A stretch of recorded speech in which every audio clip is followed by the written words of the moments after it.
अभिनंदन है। मैं श्री कन्हैयालाल जी जैन एवं श्री गजराज गंगवाल जी से प्रार्थना करता हूं, पूज्य सत्संग चालक जी का अभिनंदन करेंगे। लास्ट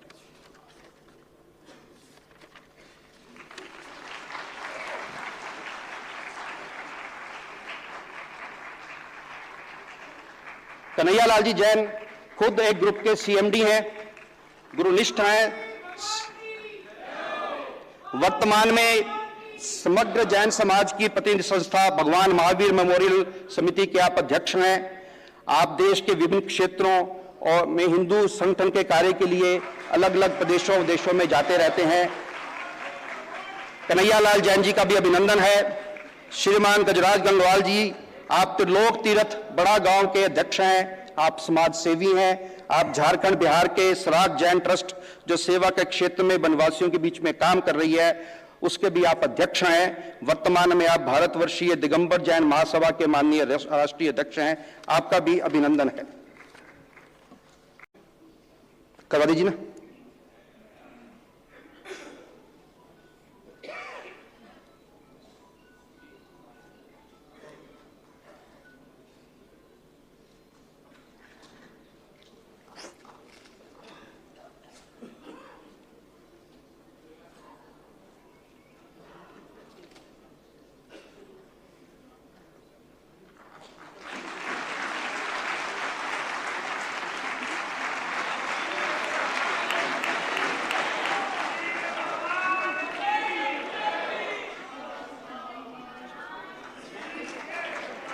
क्योंकि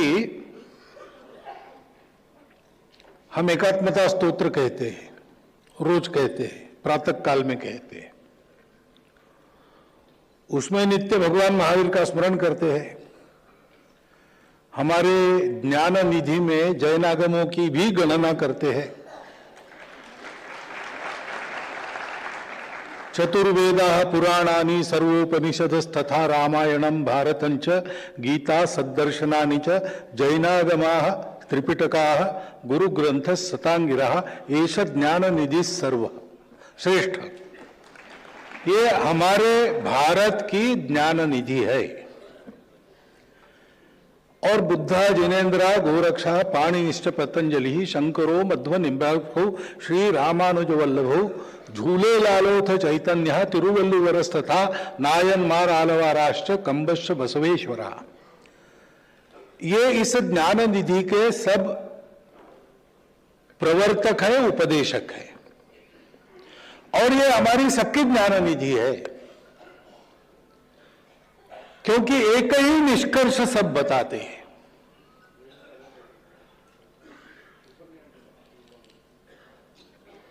जब ज्ञान की खोज चली, दुनिया में भी चली, हमारे यहां भी चली, तो दो प्रवृत्तियां चली। हमारी परंपरा की भाषा में एक श्रमण धारा है और दूसरी वैदिक या ब्राह्मण धारा कहते हैं। अंतर क्या था? खोज तो एक ही बात की करनी थी कि शाश्वत सुख कैसे मिलेगा, लेकिन निकले दो अलग दिशाओं में। सब में नहीं है, नहीं है, नहीं है, नहीं है ऐसा करते हुए जहां है वहां पहुंच जाएंगे। जिसमें नहीं है उसको छोड़ते चले जाएंगे तो जिसमें है वो स्वतः सामने आ जाएगा। ये निवृत्ति पर धारा है। और जो कुछ सब है उसमें भी है, उसमें भी है, उसमें भी है, उसमें भी है, ऐसे करेंगे तो उसमें जो असार है वो निकल जाएगा और जो है वो सामने आ जाएगा। ये दो दिशाएं खोज की थी। खोज का विषय एक ही था, शाश्वत सुख देने वाला सत्य सबको चाहिए था। दुनिया में भी ऐसे ही दो जगह, दो दिशाओं में लोग चले, लेकिन दुनिया और भारत में अंतर रहा कि बाहर की खोज करके दुनिया रुक गई और हमने बाहर की खोज होने के बाद अंदर खोजना प्रारंभ किया और उस सत्य तक पहुंच गए।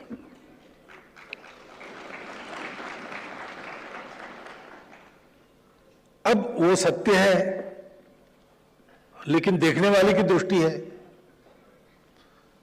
तो पानी का गिलास है, कोई कहता है वो आधा भरा है, दूसरा कहता है आधा खाली है, तीसरा कहता है पानी कम है, चौथा कहता है गिलास बड़ा है। वर्णन अलग अलग है, वस्तु एक ही है, स्थिति एक ही है।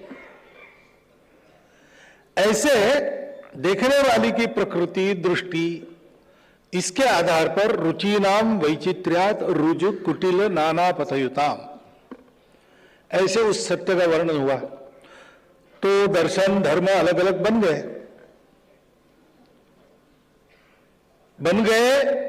बने रहे और चल रहे, साथ चल रहे, क्योंकि सारा ये जो अपने अपने रुचि के लिए, प्रवृत्ति के लिए वैशिष्ट्यपूर्ण ऐसी जो यात्रा थी वो अलग अलग प्रकार से चली, तो भी खोज एक चीज की होने के कारण जहां पहुंचे वो बात तो एक ही थी। साध्वी जी ने कहा कि महावीर को मानना सरल है, महावीर का मानना कठिन है। वो जो का है वो सबने एक ही बताया है, सत्य, करुणा, अहिंसा, पवित्रता और तपस। वो प्राप्त करने के लिए तपस आवश्यक है, बाकी तीनों बातें। और वो तपस का तरीका भी एक ही है कि बाहर की चीजों से मुक्त होकर अंदर के सत्य को प्राप्त करो। बाकी दुनिया ने सोचा कि सुख बाहर है, और बाहर की सुख दुनिया में देखा उन्होंने कि वो सुख टिकता नहीं है, वो बार बार प्राप्त करना पड़ता है।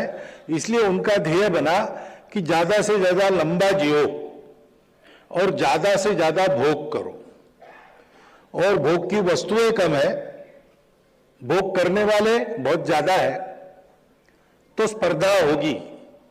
स्पर्धा जीतने के लिए बलवान बनो, बलवान होकर विजय प्राप्त करो। बाकी लोग आपकी दया पर रहे, आपको जो चाहिए, जैसा चाहिए, जब चाहिए तब लाके दे, तब उनको रखो, नहीं तो आप चाहे जो उनका कर सकते हो। ये जीवन का सत्य है। बाहर की दुनिया में जाएंगे तो यही सत्य प्रतीत होता है, जंगल का न्याय ही चलता है ऐसा लगता है। लेकिन वहां अंदर की खोज करने के लिए वो भी जो खोजना था वो अलग था, उनको भौतिक सुख चाहिए था, इसलिए वो मोक्ष तक तो पहुंच गए। मोक्ष मिला नहीं, लेकिन उपासनाएं तो निकली। सृष्टि को चलाने वाला कोई है या नहीं है, इसको लेकर अलग अलग, लेकिन कुछ है। लेकिन वो किस लिए है, किस लिए चाहिए? ताकि भरपूर खा सकूं, भरपूर उपभोग कर सकूं। अब ये बाहर की जड़ दृष्टि है, वो सबको अलग अलग बताती और जोड़ती किसी को नहीं है, क्योंकि उसमें समन्वय नहीं है, उसमें स्ट्रगल है, संघर्ष है, स्पर्धा है। हमारे यहां लोगों ने बाहर का नहीं मिला, बाहर टिकने वाली बात मिली नहीं तो छोड़ा नहीं, उन्होंने अंदर खोजा और उनको जोड़ने वाला तत्व मिल गया। और इसलिए जब हम सत्य कहते हैं तो सत्य हम यही कहते हैं कि सब अपने हैं। महावीर स्वामी जी का उपदेश अभी जो आचार्यों ने बताया वही सारा है, उस पर मैं अधिक बोलूं इसकी आवश्यकता नहीं। सभी अपने हैं, सुख जड़ पदार्थों में नहीं है। तुमको अकेले को, एक व्यक्ति को जीना नहीं है, व्यक्तिवाद को छोड़ो, सबके साथ मिलजुल कर रहो, अहिंसा से चलो, संयम करो, अपरिग्रह करो, चोरी मत करो, दूसरे के धन की इच्छा मत रखो। ये सारी बातें जीने का तरीका जो बताया गया वो सबने समान बताया। और आज हम देखते हैं वो तो शाश्वत है, जैसा कहा गया। सारे विश्व की समस्याएं उसकी अनदेखी से निकली है। विश्व में कलह है, विश्व में दुख है। क्यों है? इसीलिए है कि पहले तो मिलजुल कर चलने की प्रवृत्ति नहीं, हम ही सही बाकी सब गलत। तो बाकी सब अगर गलत है तो उनके लिए यही बताया जाता है कि तुम सुधर जाओ, नहीं तो हम छोड़ देंगे, या नहीं तो हम तुम्हारा कान पकड़कर अच्छे रास्ते पर लाएंगे, नहीं मानोगे तो हम मारेंगे, फिर भी नहीं मानोगे तो मार ही देंगे। और इसलिए सत्य को जानने के नाम पर कितने रक्तपात दुनिया में हुए और आज भी चल रहे हैं। वही बात सब लोग एक ही कर रहे हैं, लेकिन हर एक का स्थान अलग अलग है तो उसको अलग अलग दिखता है। सापेक्ष सब विचार करते हैं। मेरे सामने कोई बैठा है, ये तब तक है जब तक मेरा मुंह उनके सामने है। मैंने अगर मुंह फेर लिया तो वो सब मेरे पीछे हो जाएंगे। जगह किसी की नहीं बदलेगी, मेरी भी नहीं बदलेगी, उनकी भी नहीं बदलेगी। लेकिन मेरी जो अभी की स्थिति है उसके आधार पर मैं बोल रहा हूं, आप मेरे सामने बैठे हैं। कोई मेरे साथ खड़ा और पीछे देख रहा है, वो कहेगा कि सामने कहां है, वो तो पीछे है। इसको लेकर झगड़ा करेंगे, इसको लेकर झगड़ा करेंगे तो कलह ही होगा, युद्ध ही होगा, और क्या नहीं, और क्या होगा। और इसलिए अहिंसा की बात जो महावीर जी ने कही और उसका पराकोटि का एक आदर्श खड़ा किया, अभी जीवन बताया, उन्होंने सब सहन किया, कभी सामना किया नहीं, अपूर्व सहन शक्ति का परिचय दिया। सहन नहीं करना यानी कायर नहीं बनना, सहन नहीं करना यानी भाग नहीं जाना, सामना करना यानी प्रतिकार नहीं किया, लेकिन खड़े रहे, भागे नहीं। ये कौन कर सकता है? जो परम शक्तिशाली है वही अहिंसक बन सकता है। और इसलिए महावीर जी तो महावीर थे, चाहते तो सब कर सकते थे, लेकिन सद्भावना सबके बारे में है, सब अपने हैं और किसी को धक्का नहीं पहुंचाना है, तो मन वचन कर्म से पूर्ण अहिंसक हो रहे। उस अहिंसा की योग्यता भी प्राप्त करनी पड़ती है। ऐसी शक्ति, ऐसा संयम पहले धारण करना पड़ता है। आप देखिए, अभी की दुनिया को देखिए और अभी लड़ने वाले लोगों को देखिए, देश में या बाहर। लड़ने की भाषा वही करते हैं जिनको डर होता है। जो बलशाली है वो लड़ने की भाषा नहीं करते, वो समझाने की भाषा करते हैं, साथ बुलाते हैं, साथ चलने के लिए कहते हैं। और वो अगर सबको अपना मानते हैं तो दुर्बलों को बलशाली बनाते हैं। इस प्रकार का आचरण, अहिंसा का आचरण जो महावीर जी का आदर्श है, वो उन्होंने केवल उपदेश नहीं किया, ये सब जीकर बताया है। दूसरी बात है कि जड़ सुख के पीछे भागते हैं लोग, तो वो तो पूरा पड़ने वाला नहीं है किसी को। महात्मा गांधी कहते थे कि there is enough in universe for everyone's need, but universe cannot satisfy anyone's greed. आवश्यकता सबकी पूरी होती है, इतना सृष्टि में है, लेकिन लालच है तो एक के लालच को भी सृष्टि पूरी नहीं पड़ती। जड़ सुख के पीछे भागने वाले लालची हो जाते, क्योंकि और जड़ सुख तो अभी है, एक मिनट के बाद चला जाएगा। अभी आप जी भर के रसगुल्ले खा लो, इसका मतलब ये नहीं कि कल आपको जरूरत नहीं पड़ेगी। रसगुल्ला अच्छा लगता है, 50-60 खा लिए, दिन भर भोजन नहीं किया, कल सुबह उठ के कल का है क्या रसगुल्ला कहीं रखा, ऐसा पूछते हैं, कल तो खाया, कल खाया लेकिन आज फिर से चाहिए। तो लालच बढ़ाता है, वो पूरा पड़ता नहीं, उसके चलते लोग चाहे जो करते हैं। वही अगर सर्वोच्च माना जाए तो बाकी सब गौण हो जाता है। और इसलिए संयम का उपदेश दिया। महाश्रमण जी को एक बार सुन रहा था, उन्होंने एक वाक्य कहा था कि अहिंसा और संयम ये भगवान महावीर के सिख के दो बहुत महत्वपूर्ण हिस्से हैं। श्रमण परंपरा में महावीर जी ने ये जो तत्व दिए हैं, अनेकांतवाद हो, स्यादवाद हो, ये हमको एक दूसरे के साथ मिलजुल कर रहना सिखाते, आगे बढ़ना सिखाते हैं, सबको अपना बनाना सिखाते हैं और अपने ऊपर संयम रखते हुए जड़ पदार्थों के परे जाकर वास्तविक जो शाश्वत सुख है उसका निधान जहां है वहां पहुंचाते हैं।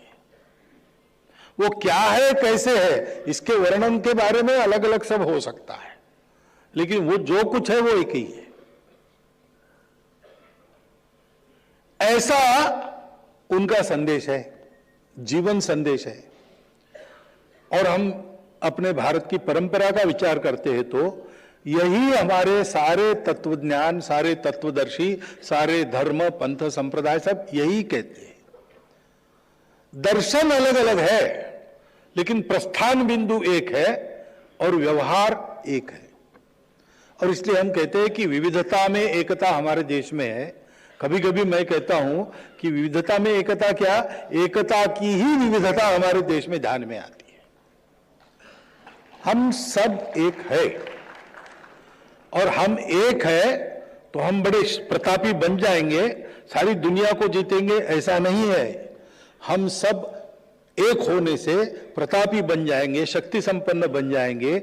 हमको दुनिया को जीतना नहीं है, हमको सारी दुनिया को जोड़ना है। क्योंकि हम मानने वाले और न मानने वाले ऐसा भेद न मानने वाले, मानने वाले और न मानने वाले इनका भेद करने वाले सारे उच्च तत्व कहते, लेकिन वो केवल मानने वालों के लिए होते, न मानने वालों के लिए नहीं होते। शुद्ध जड़वादी विचारधारा भी बात करती है न्याय की, सत्य की, अहिंसा की, लेकिन वो कहते हैं कि जो हमारा विचार मानते उनके लिए ये है, बाकी लोगों के लिए क्या है, बाकी लोग नष्ट हो जाएंगे, नहीं हुए तो हम करेंगे।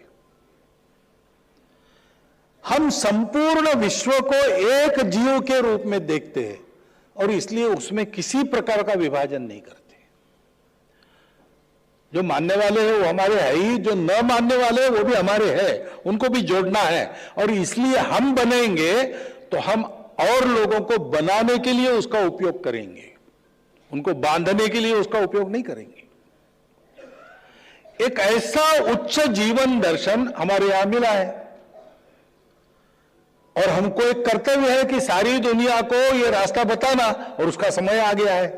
क्योंकि 2000 वर्षों में अनेक प्रकार के प्रयोग करके और विश्व अब ठोकरे खा रहा है, लड़खड़ा रहा है और भारत की ओर आशा से देख रहा है। भारत से उपाय मिलेगा ऐसा विश्व क्यों सोचता है? क्योंकि विश्व को पता है कि ऐसे दर्शनों के आधार पर, ऐसे शाश्वत तत्वों के आधार पर और ऐसे व्यवहारों के आधार पर एक समय बीत गया, हजारों वर्षों तक हमने दुनिया को सुखी, सुंदर, शांतिपूर्ण और एक बनाए रखा। लोग क्रांति की भाषा कहते हैं, हमने विश्व के जीवन में उत्क्रांति और संक्रांति लाई है। ऐसे हम लोग हैं। वो कर्तव्य करने का समय उपस्थित हुआ है और इसलिए भगवान महावीर को, उनके उपदेश को, उनकी तपस्या को, उनके आचरण को याद भी करना पड़ेगा और उसको अपने जीवन में भी उतारना पड़ेगा। जब हमारे जैन बंधुओं ने तय किया कि 2550वां वर्ष मनाएंगे, तभी हमारे सरकारी वाह जी ने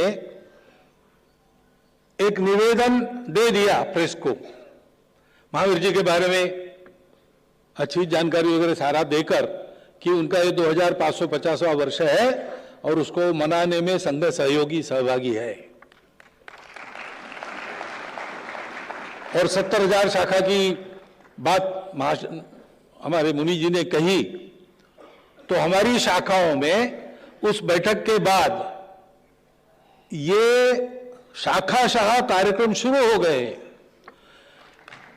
इस बार के हमारे बौद्धिक पाठ्यक्रम में महावीर जी की कहानी और महावीर जी के तत्वज्ञान का सबको समझ में आया इसी सरल भाषा में छोटा सा परिचय ये समाविष्ट हो गया है।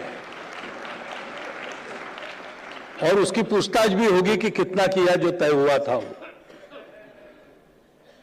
क्योंकि पूरा समाज अपना है, ये सारा अपना निधि है, तो इसको तो मनाना ही है। इसमें विशेष बात क्या है कि न मनाते तो विशेष था, ऐसे कैसे हो गया।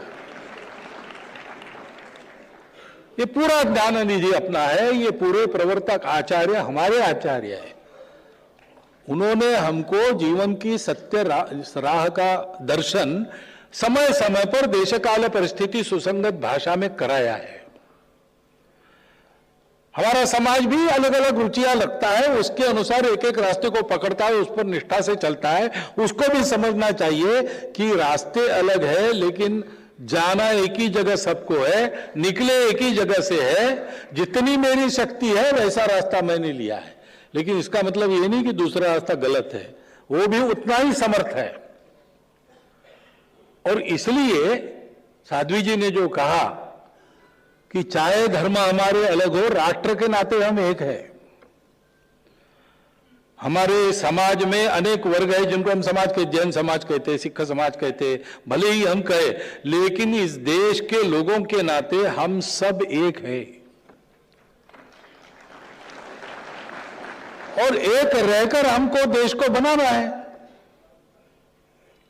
रामलला अयोध्या में उस दिन ये सब कहा गया जो यहां हमको बताया गया कि अयोध्या में कलह नहीं होता। राम जन्मे दशरथ जी के घर पर, और जिस दिन कलह उत्पन्न किया गया मंथरा के द्वारा, वो राजमहल के बाहर चले गए, वन में चले गए 14 साल। दुनिया में कलह था, उसको समाप्त करके वापस आए, क्योंकि 14 साल भरत ने बिना कलह राजगद्दी संभाली, राम की पादुका रखकर। ये बुद्धि 14 साल तक जब टिकी रही तो रामलला वापस आए। अब फिर से एक बार आए हैं, तो हमको भी उसी रास्ते पर चलना है। और उस रास्ते का, उसकी पूर्णता में दो टुक शब्दों में अपने जीवन के उदाहरण के साथ दर्शन हमारे सामने भगवान महावीर ने रखा है। उसको याद करना, उसको समझना और एक एक छोटी छोटी चीज अपने जीवन में उतारना। एकदम तो हम बढ़ नहीं सकेंगे, एकदम भगवान महावीर बनना किसी के बस की बात नहीं, लेकिन उन्होंने भी कितने वर्ष तपस्या की। हम एक एक कदम बढ़ा सकते हैं। हम कहेंगे बहुत दूर है, वहां कैसे जाएंगे, तो जहां है वहीं रहेंगे। कैसे जाएंगे सोचने के बजाय चलना प्रारंभ करेंगे तो कैसे जाना भी पता चलेगा और एक दिन पहुंच भी जाएंगे। योजना नाम सहस्रम तु शनैर गच्छेत पिपीलिका, चींटी चलती है अपने छोटे छोटे कदमों में, और सहस्रों योजन चली जाती है, गांव के गांव बदल देती है। अगच्छन महीने तो ये ओपी पदम एकम न गच्छति। और गरुड़ है, महाशक्तिशाली है, पंखों में ताकत है सारे आसमान को आलोड़न करने की, परंतु उड़ता ही नहीं, तो जाएगा ही नहीं। तो हम गरुड़ हो या चींटी हो, कदम बढ़ाने का महत्व है। और इसलिए इस वर्ष में हम संकल्प ले कि अगले वर्ष 2551वां कल्याणक जब आएगा, तब तक हम अपने जीवन में अहिंसा, अस्तेय, अपरिग्रह, संयम, एकांत, अनेकांतवाद, स्यादवाद, इन सारे मामलों का विचार करके कौन सी दो नई अच्छी बातें जोड़ेंगे, कौन सी दो पुरानी बुरी बातें छोड़ेंगे। ऐसा अगर स्वयं का निरीक्षण करके छोटे छोटे परिवर्तन हम प्रतिवर्ष करते चले जाते हैं, तो कर्म तो हमारे हाथ में है। हमारे सभी धर्मों में और एक समानता का वैशिष्ट्य है, सब लोग कर्म करने की मनुष्य की स्वतंत्रता और कर्म करने के बाद उसके फल को स्वीकार करने की, उसके फल यानी उसके बख्शीश नहीं, उसके जो परिणाम होंगे उसकी जिम्मेवारी उसको स्वीकार करनी ही पड़ती है और उस परिणाम भोगने पड़ते हैं। इस पर सब लोग विश्वास करते हैं और इसलिए हम ऐसा कर्म करें जिस कर्म से हमारा भविष्य काल ठीक हो जाए, चाहे वो अगला वर्ष हो या अगला जन्म हो, क्योंकि हम सब ये मानते हैं कि मनुष्य की प्रगति थमती नहीं है, वो सदैव चलती है। जन्म जन्मांतर की यात्रा में वो उसको पूर्ण कर लेता है और एक दिन अंदर के इस सुख को पाकर एक छोटा महावीर वो भी बन जाता है। ये यात्रा हम प्रारंभ करें, इस यात्रा का संकल्प हम सब लें, उस यात्रा में बढ़ने वाले सभी को आपके प्रगति की अनेकों शुभकामनाएं उस यात्रा में, और हमारे मुनि आचार्य संतों का ऐसा ही मार्गदर्शन हमें नित्य प्राप्त होता रहे, यह उनके चरणों में प्रार्थना और आपके लिए भी ये शुभकामना। बहुत बहुत धन्यवाद।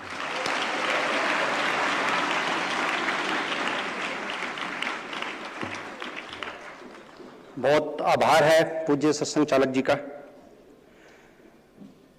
दुनिया बाहर की खोज तक रुक गई और हमारे ऋषि मुनि ने अंदर की खोज की और उसी की अंदर की खोज से